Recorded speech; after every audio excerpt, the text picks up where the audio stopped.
Na mtazamaji, bunge la kaunti ya Isiolo limeanzisha mchakato wa kumtimua gavana wa kaunti hiyo Abdi Guyo kwa madai kwamba amekuwa akizitumia fedha za kaunti hiyo na afisi yake vibaya.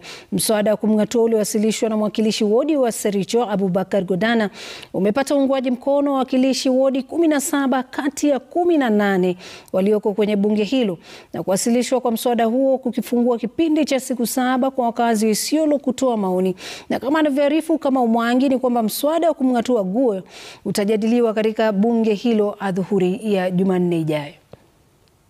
Ibrahim Hassan Guyo akawa gavana wa pili tangu uchaguzi wa mwaka 2022 kufika seneti kujitetea asibanduliwe afisini kama gavana wa tatu wa kaunti ya Isiolo baada ya wawakilishi wadi wote 18 wa bunge la kaunti hiyo kuhakiki hoja ya kumbandua afisini.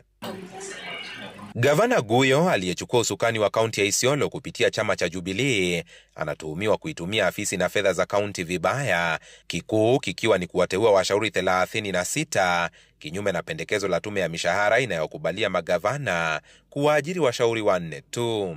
The governor abused his office appointing the 36 advisors. That's madness. And that 20 officers, despite the Isiolo County getting the third lowest budgetary allocation in the country. This against prudent use of public resource as exposed under the Article 201 of the Principles of Public Finance. Kando na madai hayo, mwakilishi wadi wa Sericho Abubakar Godana aliyewasilisha mswada wa kumbandua kiongozi huyo wa wengi wa zamani wa bunge la Nairobi anasema gavana huyo pia amekuwa akiwazomea viongozi wenzake katika kaunti hiyo kwa lugha isiyoheshimika, akikiuka mapendekezo ya katiba kuhusu uongozi na maadili. The governor persisted made disrespectful, demeaning and sexist remarks against the senator of Isiolo County, offending the spirit and letter of Chapter 6 of the Constitution on leadership and integrity. The remarks within the violation of psychological violence and gender-based violence as contemplated under the Protection Against Domestic Violence Act of 2015.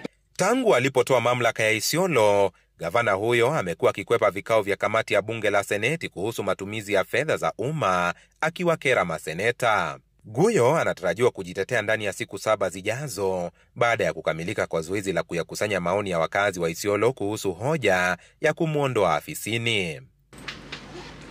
Kama Umwangi, runinga ya Citizen.